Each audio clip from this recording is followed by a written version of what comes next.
Good morning and अस्सलाम वालेकुम। I'm your host Bilal Khan और एक बार फिर हम वापस आ चुके हैं सुबह सवेरे 10 बजकर जो इस वक्त 6 मिनट हो रहे हैं। हम कोशिश ये करते हैं कि इसी टाइम पर हम आएँ आपके पास और कुछ नई चीज़ों के बारे में आपको बताएं, कुछ ऐसे आइडियाज़ दें जिसके बारे में दुनिया इस वक्त सोच रही है या दुनिया काम कर रही है। और हम हमेशा ये चाहते हैं, इंसान की ख्वाहिश होती है कि उसका काम आसान से आसान होता चला जाए, उसको जो एफर्ट्स हैं, जो मेहनत है और जो मशक्क़त है वो कम करनी पड़े। इनपुट कुछ ऐसा दिया जाए कि आउटपुट उससे 100 गुना ज़्यादा निकल कर सामने आए। इसी असना के अंदर हम देखते हैं कि आर्टिफिशियल इंटेलिजेंस तक ये दुनिया जा चुकी है और आर्टिफिशियल इंटेलिजेंस के ऊपर बड़ा काम हो रहा है। कोशिश ये की जा रही है कि आर्टिफिशियल इंटेलिजेंस जो ह्यूमन हैं उनका काम करना शुरू कर दे, लेकिन उनको ऑपरेट करना, उनके सॉफ्टवेयर्स को बिल्ड करना और उनकी तमाम चीज़ें असेंबलिंग और तमाम कुछ जो उसके मामलात हैं वो तमाम चीज़ें इंसानों ने करनी है। तो फिर आर्टिफिशियल इंटेलिजेंस को हमने देखा कि उसने बहुत सारी जगहों पर इंसानों का जो काम था उसको टेकअप किया। कुछ खदशात भी जाहिर किए गए कि आने वाले दौर के अंदर ऐसा हो सकता है कि बहुत सारी नौकरियां ऐसी हों जो लोगों की छिन जाएं आर्टिफिशियल इंटेलिजेंस की वजह से। लेकिन सवाल तो ये पैदा होता है कि आर्टिफिशियल इंटेलिजेंस को जब आप एक दफ़ा फीड कर देते हैं तो उसको बैक हैंड पे चलाने के लिए भी आपको एक इंसान चाहिए। आप आर्टिफिशियल इंटेलिजेंस की चीज़ों को मॉनिटर करने के लिए उसके ऊपर भी आर्टिफिशियल इंटेलिजेंस अभी तक तो कर नहीं रख सकते। इन फ्यूचर ऐसा भी हो सकता है कि उन चीज़ों को करने के लिए भी आर्टिफिशियल इंटेलिजेंस का सहारा लिया जाए। इसी पैराई के अंदर जब हमने सोचा कि आज बात करेंगे हम एआई के ऊपर, तो एआई के हवाले से पाकिस्तान में एक पहला जो है वो पॉडकास्ट इंट्रोड्यूस कराया गया है और अब तक मैंने ऐसा कोई पॉडकास्ट नहीं देखा जो सिर्फ़ और सिर्फ आर्टिफिशियल इंटेलिजेंस के ऊपर बात करे। और सिर्फ पाकिस्तान से नहीं बल्कि दुनिया भर के जो एक्सपर्ट्स हैं, जो सीनियर एनालिस्ट हैं, तो उनको यहाँ पर अपने इस प्लेटफॉर्म का हिस्सा बनाकर ख़ास तौर पर जो पाकिस्तान की एआई इंडस्ट्री है उसके लिए कुछ कोशिशें की जा रही हैं। तो मैंने सोचा कि आज उनको स्टूडियो में बुलाया जाए।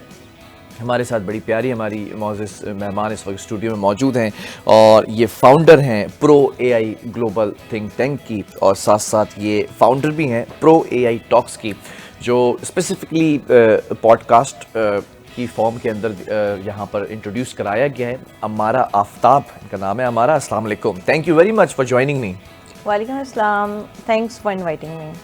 हमारा AI podcast, artificial intelligence podcast, ये पहली दफ़ा हमने टर्मिनोलॉजी सुनी कि कोई पॉडकास्ट आया है जो सिर्फ एआई के ऊपर बात करेगा और एआई इंडस्ट्री पाकिस्तान के लिए इस वक्त कितनी ज़रूरी है और दुनिया भर में कहाँ पहुँच चुकी है। तो एक ब्रिज का काम मुझे लगा कि इस एआई पॉडकास्ट ने किया है। How do you explain this AI podcast? ये आइडिया कैसे आया और ये क्या सोच के स्टार्ट किया?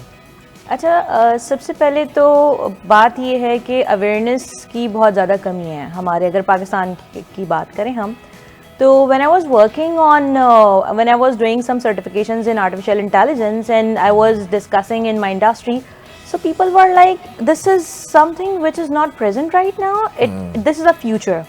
बट जब मैंने इंडस्ट्री में काम करना शुरू किया तो फिर मैंने ये रियलाइज़ किया कि okay, so there are some industries, some companies जो कि एआई के प्रोडक्ट्स बना रही हैं even in Pakistan as well, ठीक है, लेकिन उनको मार्केट प्लेस नहीं मिल रही है। ठीक है, अगर मैं आपसे कहूँ कि जी मुझे एआई इंजीनियर्स चाहिए, then where you will go?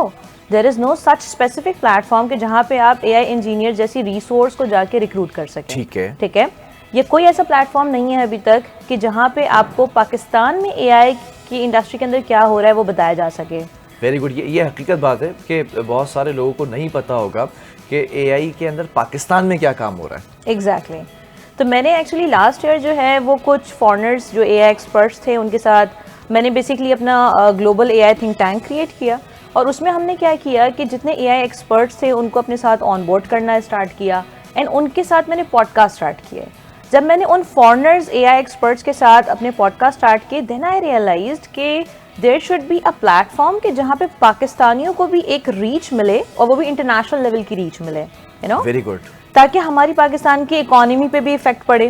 Definitely जब आपकी जो है वो एक्सपोर्ट्स होंगी, आईटी की सर्विसेज की एक्सपोर्ट्स होती हैं, आपकी एआई की सर्विसेज एंड प्रोडक्ट्स की एक्सपोर्ट्स होंगी, आपकी इकोनॉमी पे it will effect amazingly, right. Then हमने एक एआई स्पेसिफिक पॉडकास्ट का मुझे एक आइडिया आया कि ये करना चाहिए। ठीक है। और इसको करने की this is the Pakistan first AI specific podcast, और उसके अंदर एक यूनिक बात ये है कि इट्स इन इंग्लिश लैंग्वेज। ठीक है। अच्छा, वजह क्या है? इंटरनेशनल मार्केट को रीच करने की वजह से इंग्लिश लैंग्वेज को रखा गया? That's a point. हम पाकिस्तानी पॉडकास्ट की तरफ भी जाएंगे, लेकिन अभी हमने इंग्लिश के लिए इसलिए स्टार्ट किया क्योंकि इंडस्ट्री के अंदर there are a lot of people who are creating AI products, ठीक है, लेकिन उनके पास कोई ऐसा प्लेटफॉर्म नहीं है कि जहां से बताया जा सके कि जी पाकिस्तान के अंदर भी AI की इंडस्ट्री में इतना काम हो रहा है और उसको मार्केट किया जा सके। सो दैट्स वाई मैंने इसको इंग्लिश में इसलिए रखा ताकि इंटरनेशनली लोगों को पता चल सके कि ओके पाकिस्तान के अंदर भी इतना सारा काम किया जा रहा है। ठीक है, that was the main reason. जो लैंग्वेज बैरियर था उसको आपने खत्म कर दिया। ऑब्वियसली अगर उर्दू में होता तो या लोकल मार्केट के अंदर ज़्यादा उसको प्रेफर किया जाता। अब इंटरनेशनल मार्केट के अंदर just cause of the English, तो वो आपकी मार्केट बढ़ गई है इसमें। जी बिल्कुल, डेफिनेटली। तो इस आइडिया को जब आपने फिजिकली चीज़ों को सामने रखा तो किन हर्डल्स का सामना आया? मुश्किलात बहुत आती हैं, और बीइंग अ फीमेल आप के हवाले से अगर मैं बात करूं तो कुछ ज़्यादा ही मुश्किलात आई होंगी, if I am not wrong. वो ज़रा बताएं कि किस तरह से उन हर्डल्स को क्रॉस किया। अच्छा, सबसे पहले तो when I share this idea with a lot of people, मतलब जो मेरे क्लोज थे, तो सबने मुझे कहा कि AI के आपको लोग नहीं मिलेंगे जो बात कर सकें। दूसरा, यस, और दूसरा उन्होंने कहा कि इंग्लिश में आपको कोई नहीं सुनेगा, ठीक है, ओके, यस। तो मुझे हर बंदे ने, मतलब कोई ऐसा नहीं था कि जिसने इंडोर्समेंट की हो इस आइडिया के ऊपर। एवरीवन वाज लाइक कि नहीं, इंग्लिश में कोई नहीं सुनेगा आपको, और जो है आपको AI के लोग नहीं मिलेंगे, आपका पॉडकास्ट ज़्यादा नहीं चल सकता and all. But I always said that कि ठीक है मुझे कम लोग मिलेंगे, लेकिन I want to create a quality content, ठीक है, ठीक है। So that's why I choose that. Second point is that कि जिसने कहा कि जी इंग्लिश में आप जो कर रही हैं उसके लोग नहीं मिलेंगे एंड ऑल XYZ, तो the my main core point is that कि मुझे पाकिस्तान का जो टैलेंट है ना उसको इंटरनेशनली एक्सपोज करना है, ठीक है, ठीक है। तो उसके लिए तो मुझे उन्हीं की लैंग्वेज में बात करनी है। I can speak Chinese language, I can speak little bit German, Russian as well, but ये लैंग्वेजेस दूसरे तो नहीं बोल सकते, ठीक है। तो मैंने फिर एक ऐसी लैंग्वेज को चूज किया, यूनिवर्सल लैंग्वेज आपने देखा कि जो exactly that's the main point. तो ये हर्डल्स अभी भी आते हैं, अक्सर लोग बोलते हैं कि जी आपको इस इंडस्ट्री के एक्सपर्ट्स नहीं मिलेंगे। हाँ, कम टू द पॉइंट कि आपने एक बात कही कि इस इंडस्ट्री के अंदर when you are doing podcast तो उसमें आपको एक्सपर्ट नहीं मिलेंगे, तो how do you find experts for your podcast? अच्छा, पॉइंट इज दैट कि experts, to be honest, AI का एक्सपर्ट मैं किसी को भी नहीं कह सकती। इवन AI एक्सपर्ट भी खुद को AI एक्सपर्ट नहीं कह सकता, ठीक है। There is a reason behind, क्योंकि एवरी डे एक न्यू इनोवेशन हो रही है। बिल्कुल ऐसा ही है। तो आप एक्सपर्ट उस सेंस में कह सकते हैं जब आपका पूरा कमांड हो किसी चीज़ के ऊपर। सो जो इंडस्ट्री से हम लोगों को लेकर आ रहे हैं, मैं उन लोगों को अपने पॉडकास्ट पे लेकर आ रही हूँ जो कि AI की इंटीग्रेशन अपनी इंडस्ट्री के अंदर, अपनी कंपनीज के अंदर करवा रहे हैं, ठीक है। वो प्रैक्टिकली उस चीज़ को एक्सपीरियंस कर रहे हैं एंड देन वो हमारे पॉडकास्ट पे आके बता रहे हैं कि उन्होंने किस किस तरह से उन चीज़ों को अपनी कंपनीज में इंटीग्रेट किया। सेकेंड थिंग इज दैट कि उन एक्सपर्ट्स, उन लोगों, मैं मेरे हिसाब से मैं उनको एक्सपर्ट ही कहूँगी क्योंकि I want to create a positive impact definitely. तो वो लोग जिन्होंने AI की प्रोडक्ट्स क्रिएट की हैं उनको भी ये प्लेटफॉर्म इसलिए दिया जा रहा है कि वो आके जो है वो बता सकेंगे जी हमने AI की ये प्रोडक्ट अपनी क्रिएट की है, ताकि फिर इंटरनेशनल मार्केट भी उसको उस तरह ग्रैब कर सके। So there are multiple motives behind this podcast. एक तो ये है कि अगर कोई कंपनी जो है वो अपनी कोई भी लीडर जो है वो अपनी कंपनी में इंटीग्रेट कर रहा है AI को, तो वो आके बताएगा लोगों को कि उसने किस तरह से किया। सेकंड ये है कि अगर किसी ने कोई प्रोडक्ट मैन्युफैक्चर की है वो आके बताएगा। थर्ड ये है कि जो लोग ऑलरेडी चीज़ों से गुजर रहे हैं, अब जैसे डेटा प्राइवेसी के ऊपर it's definitely interlinked with the AI, ठीक है, लोगों को नहीं पता, तो हम इस तरह के लोगों को भी अपने पास लेकर आ रहे हैं। रिसेंटली हमने एक डेटा साइंटिस्ट के साथ किया था, तो इस तरह के लोगों को भी लेकर आ रहे हैं कि वो एक अवेयरनेस जो है ना वो सराउंडिंग्स में। फीडबैक कैसा आ रहा है इसका? लोग इससे फ़ायदा उठा रहे हैं, पसंद किया जा रहा है? अमेजिंग, मतलब मुझे कल ही जो है एक इंडस्ट्री के, टेक इंडस्ट्री के एक्सपर्ट थे, ही सेड टू मी कि what a topic you are choosing, that's totally amazing, क्योंकि it's not only for the experts, it's for the students as well. क्योंकि लास्ट जो हमारा टॉपिक था that was for the future as well. Yeah. जब future के अंदर वो चीज़ें एग्जीक्यूट हो जाएंगी and you are just looking back to your podcast, तो पता चलेगा कि हाँ यार, I've done these things, I've discussed these topics with experts. मैं ज़रा ये भी जानना चाहूँगा कि AI के बारे में ज़रा सा आप बताएं इस वक्त व्यूअर्स को कि AI यानी कि आर्टिफिशियल इंटेलिजेंस इस वक्त दुनिया में किस लेवल तक जा चुकी है, कौन कौन से काम लिए जा रहे हैं उनसे, कौन कौन सी आसानियाँ हो गई हैं, और जो खदशात हैं उस पर भी मैं आऊँगा, लेकिन ज़रा बेनिफिट्स के ऊपर बात कर लेते हैं ना, फ़वाइद पे बात कर लेते हैं, कहाँ तक जा चुके हैं इस वक्त हम? अच्छा, तो मैं अभी सबसे पहले एक बहुत पॉजिटिव एक इनोवेशन रिसेंट हुई है, वो मैं शेयर कर दूं। देयर इज़ अ कंपनी कॉग्निफाई के नाम से, और यूएस के अंदर इसको जो है वो अभी लॉन्च किया जा रहा है।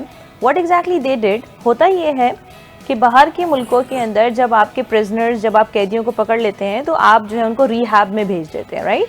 और गवर्नमेंट का डेफिनेटली उस पर पैसा, किसी को अगर 10 साल की सज़ा है तो गवर्नमेंट 10 साल तक उस पर जो है वो अपने स्पेंड करती रहेगी, उसको रिहैब करती रहेगी, and it takes a lot of time. 10 साल के अंदर आप सोचें कि उनकी क्या कॉस्ट लग रही होगी, right. So what exactly Cognify did, उन्होंने आर्टिफिशियल इंटेलिजेंस के थ्रू मेमोरी को रिमूव करके न्यू मेमोरी को इम्प्लांट करने का सॉफ्टवेयर जनरेट कर लिया। ठीक है। उसमें ये कर रहे हैं कि कुछ सेकंड्स के अंदर ही, अगर किसी का कोई मर्डर केस है, किसी ने कोई मर्डर किया है, उसको जो है उसकी मेमोरी को रिमूव करके और जो न्यू मेमोरी इम्प्लांट की जाएगी, वो मेमोरी के अंदर उसको बड़े सिंपैथी और काइंडनेस, उस तरह से उस बंदे को जो है ना एक न्यू ह्यूमन बीइंग उसको क्रिएट कर दिया जाएगा। Very good. अच्छा एलन मस्क की अगर बात करें तो बड़ा एआई के ऊपर काम होता दिखाई दे रहा है मस्क की जानिब से, और कहा था कि this is the new era of AI, super intelligence की तरफ भी जा रहे हैं।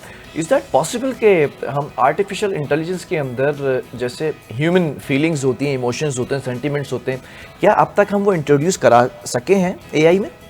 अच्छा, अगर पूरी दुनिया की बात की जाए इस टाइम पे, तो आर्टिफिशियल इंटेलिजेंस की बात की जाए तो वो ह्यूमन सेंसेस के ऊपर कोशिश कर रहा है कि वो पूरा का पूरा एक ह्यूमन ही जनरेट कर ले, ठीक है। लेकिन अभी तक उसके जो फीलिंग्स और इमोशंस वाले सेंसेस है उस पर वर्किंग चल रही है। डेली बेसिस पे, उस पर ट्रायल बेसिस पे डिफरेंट चीज़ें हो रही हैं। और अगर हम ओपन एआई की बात करें तो they are desperately want to work on AGI, which is artificial general intelligence. और अगर वो चीज़ आ जाती है, जो कि कहा जाता है कि अगर वो चीज़ आ जाती है तो फिर एआई जो है वो आपकी फीलिंग्स, इमोशंस, हर चीज़ को कंट्रोल कर सकता है, उसको फील कर सकता है, उस तरीके से चीज़ों को डिसीजन ले सकता है। और ऐसा भी वक्त आ सकता है कि वो रूल कर रहा हो। अच्छा। यस। और इसी रूलिंग के ऊपर यूरोपियन यूनियन ने अपने एआई के कुछ लॉज बनाए हैं। ठीक है, जरा वो डिस्कस करें ना कि क्या क्या चीज़ें हैं, किस तरह से, क्योंकि पाकिस्तान को ये चीज़ें करनी होंगी। मैं अभी उस टॉपिक पर भी आऊँगा। I have so many topics to discuss with you, आपकी मौजूदगी का फ़ायदा उठाते हुए, क्योंकि इंटरनेट जो डिसरप्शन है उसकी तरफ भी आएंगे कि एआई को नुकसान हो सकता है इन चीज़ों से, लेकिन कौन से ऐसे लॉज हैं जिनसे कंट्रोल हो सकती है एआई, जो रोज़ाना की बुनियाद पर एक हम देख रहे हैं कि एक चेंज आ रहा है एआई के वर्ल्ड के अंदर? अच्छा, यूरोपियन यूनियन के लॉज के ऊपर अगर हम बात करें तो उन्होंने अपने लॉज के अंदर कुछ ऐसी चीज़ें इंटीग्रेट की हैं।